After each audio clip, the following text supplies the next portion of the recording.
This is probably the most important live stream video on precious metals that we have ever done, because we have massive changes going on. Big, good changes in the world of silver, gold, all the precious metals. We're going to hear from the bond king. Big people are talking about precious metals.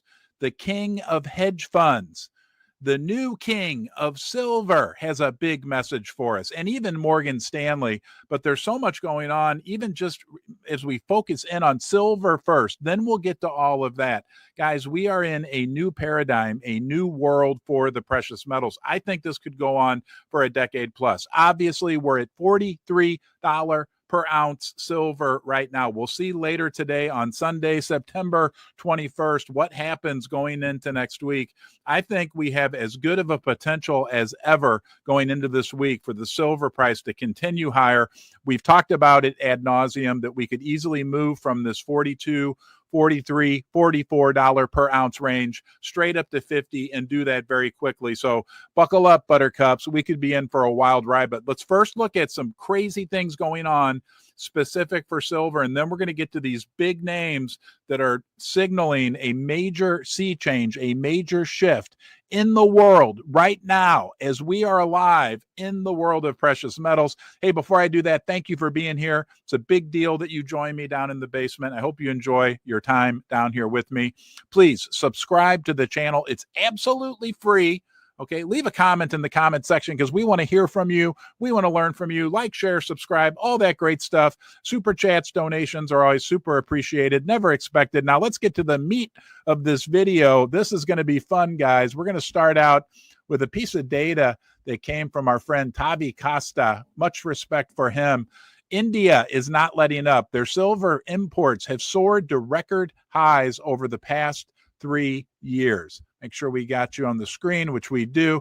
Much like the trend we've seen with gold, this shift deserves close attention. Central banks are the next logical major buyers of silver. Yeah, isn't that interesting? We think we know Russia's doing it. We heard some speculation about Saudi Arabia, but guys, everywhere we turn, there's good news for silver. He said, yes, this trend has already begun, but we're likely just getting started. Look at the imports. Unbelievable. I mean, you can see an overall trend going all the way back 20 years. And then if we change colors to, let's do yellow, just here in the last, 4 years, either way you look at it, the trend is way up. And don't forget, India, China, the East, they are the new force when it comes to precious metals. They are going to be the new source of what we call price discovery, as they are taking over the demand perspective. All right, we got to move on.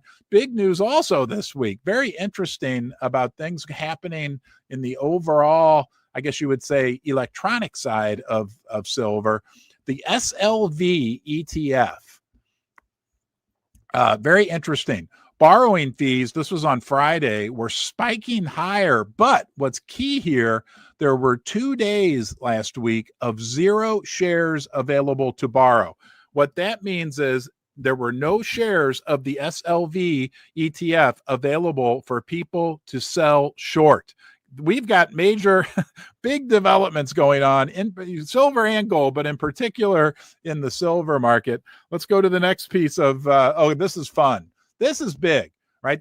Right. The cup and handle that we talk about, again, another one from Tavi Costa, but the cup and handle that we talk about exhaustively. Oh, hold on here. Having some tech issues. We should be back. Yep. Let's make sure you guys are still here with me, which you are. Okay. And hold on here. Okay. With 7 days left, the quarter end is almost up. September 30th will be the end of the third quarter. Okay.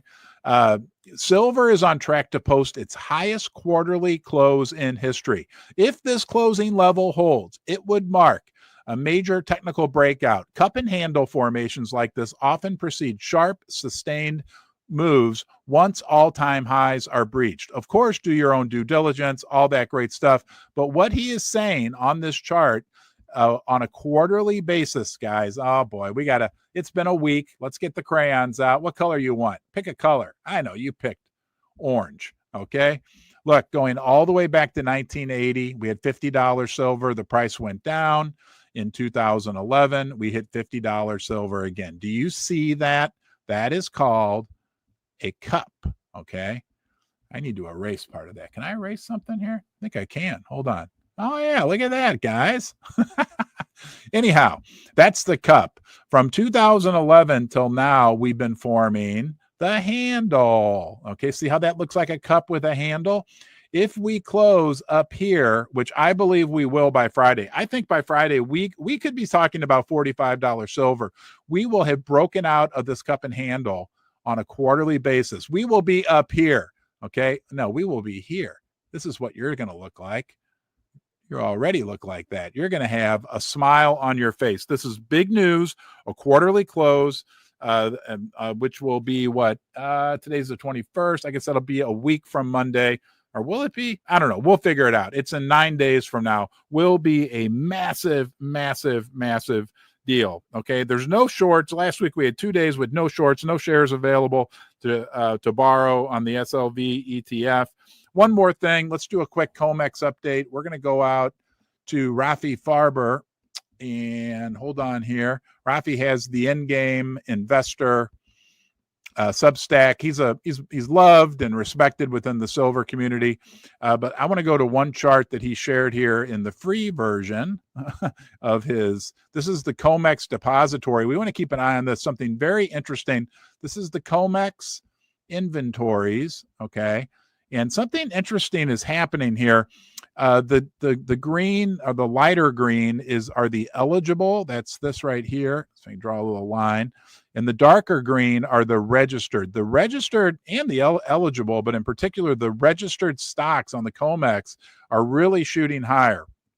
The registered stocks is the amount of silver that's actually available to be used to fulfill futures contracts. So there's all kinds of weird stuff going on between the LBMA, the Comex, inventory levels, the EFP, the exchange for physical level, the actual physical level of silver in the LBMA. And now we get this, that the registered amounts at the Comex appear to be kind of shooting through the roof. The way you can think about this, okay, the difference between these registered and eligible stocks, the simplest analogy I can come up with, if you think of Twinkies, you know, those snack cakes, okay, and you think of Walmart as being the Comex.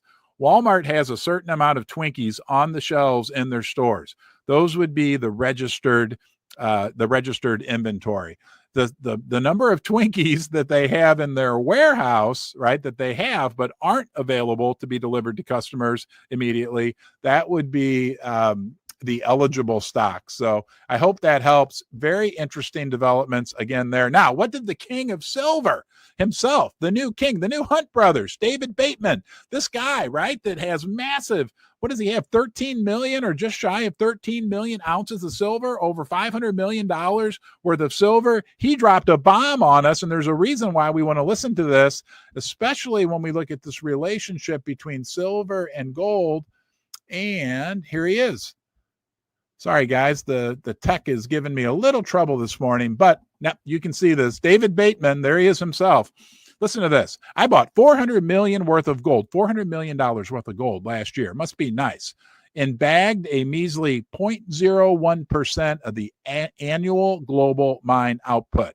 So he spent $400 million and got, what, 0.1% of the total global gold output. I also bought $400 million worth of silver and purchased 1.5% of annual global silver stock. That's 1,500% more. Okay, percentage-wise. Do you get why silver is passing up gold now? It's the most coveted resource on Earth. Actually has far greater demand than gold. Okay. And he's a gold and silver guy, and I love gold and silver as well, but he's pointing out some crazy, there's more crazy, because stay with me. I forgot to mention it early, another crazy fact about what's going on in the silver market in particular. But he said, I learned early in my business career not to make a private placement without knowing the total shares outstanding. What he means by that is that silver is actually, from looking at it from his perspective, more scarce than gold at this point. Very interesting. Then here's an article he posted from Barron's. Gold is hot, but silver is hotter. So what's this? Look, I made videos about this 2 months ago. Nobody really paid attention. I think this is the biggest potential catalyst for silver, along with a few others that we'll talk about as we go into the next year. Something that nobody's talking about, okay? And that is jewelry demand, okay? Listen. And it's not just me now, right? You didn't listen to me 2 months ago. I don't blame you, okay? But now, oh, shoot, where did this go? Hold on. Bear with me. See if I can find, you get to watch me struggle for a few moments, and you see if I can find this article. Apparently, the tech is really giving us, here we go. All right, let's pull that up. Hold on, guys. I got it for you here in 1 second, and boom. All right, there we go. Okay, this is from the Wall Street Journal, and here it is. Is this going to pull up for us? Yes, it has. Goodbye, gold jewelry. Budget-friendly silver is now, quote, cooler, sharper, and more fashion-forward. Silver jewelry can look grown-up, even luxurious if you wear it like this. This is an article from the Wall Street Journal. Why is that important? Because oh my gosh. Hold on here. Oh boy, bear with me, guys. We don't give silver jewelry its due. Okay, so on an annual basis, the amount of silver demanded for jewelry purposes is much higher than any of us realize. Look, we know there's already this precarious balance. This is the reason why it's important in the overall silver market. If jewelry were to skyrocket, and what did we just see from the Wall Street Journal, even though we talked about this 3-4 months ago, is that silver jewelry demand is skyrocketing. But why is that important? Because of this. Let me see if I can get this one pulled up for you. Hold on here.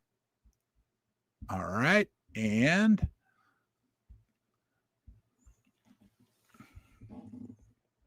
come on. Here it comes. It's coming, I think. It's happening. Okay, AI overview. I asked artificial intelligence. Did you know in 2024, silver jewelry accounted for approximately 18% of total silver demand? Okay, now look, you may say, oh, just 80%. That's 1 in 5 ounces of silver that were demanded in 2024 were for jewelry. So take a step back. If we already have this precarious balance between supply and demand, we have a silver deficit already. We have for the last 5 years. We know that in 2016, we had peak silver output from the silver mining companies. If we have this 20%, 18%, but 20% demand component, jewelry that is rapidly increasing, okay, while at the same time, think about this, retail demand for silver in the United States can basically only go up for here also. So you have jewelry, which accounts for 1 in 5 ounces of silver that's demanded. Then you have retail demand, which I read before I came on. They said it's like 30%, which seemed really high for me, but that can only get better. Jewelry's going up, retail demand going up, and wait, there's more. Industrial demand, we know ad nauseum, we've talked about solar panels, batteries, electronics, all that. Those are the 3 wise men of silver. And nobody talks about jewelry. The Wall Street Journal is now. Think about this. The 3 wise men, jewelry demand going up. That's 1 in 5 ounces. Retail demand can only get better from here. That goes up. And industrial demand, solar panels, all that stuff. I don't know, guys. Buckle up is all I can say. All right. It's going to be absolutely wild. All right. I'm going to make another video later on. We've gone long enough at this point. But look, Morgan Stanley is talking about gold and silver like never before, like publicly talking about it. We do have Ray Dalio, right? The hedge fund king, talking about it as well. And the bond king, Jeffrey Gundlach. big, big, big news. It deserves actually a separate video. And we've got data for you on the 8 largest countries in the world that are spectacular data. At this point, it's going to be exciting to see what happens tonight when the silver market opens. I really believe that next Sunday, we could be sitting here. I think we're in one of these situations. I don't say this very often. Those of you who've been in the basement for a while. And by the way, thank you for being here today. Don't forget to please subscribe to the channel. But next week, I think we're going to be in one of two places, and it skews toward the positive. I think we could easily be sitting down here talking about 45, 46, maybe even higher dollar per ounce silver. I think there's about a 63% chance of that. I think there's about a, what would that be? 37, maybe 30% chance that next week we could be sitting down here talking about $41 silver. I don't know. Ask yourself a question. Do you think that we are going to see a silver price again in our lifetimes that starts with the number 3 that is not 300? Are we going to be back into the 30s for silver? I don't know. When I look at everything going on, right, in the silver ETF market, in the Comex, the fact that we've got India and China, these are massive players in the world right now. Look at that data we looked at earlier when it came to India. And look at what David Bateman, right, the new king of silver, told us. I think we're in for some wild, wild good times. Look, a lot of you sat down here in the basement with me when silver was $18, $16 per ounce. We knew the story. We knew the compelling reasons why silver was going to do very, very well. I almost forgot. Oh my gosh, I need to say thank you to channel sponsor First Mint, right? They're a mint in Las Vegas, Nevada, owned by First Majestic Silver. It's a great company. They got great selection, great service, great products. This is one that I am super excited about. This is their 10-ounce Folds of Honor bar. I can hardly hold this thing up. It is beautiful, right? It's the U.S. flag folded up, but there's a big special purpose behind it. I'm going to take you out to their website and show you this. This supports fallen and disabled members of the military and first responder community. Let me get you out to their website. Here we go. And all right.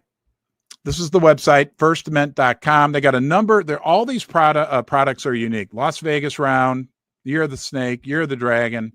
They got a special right now, $1 over spot.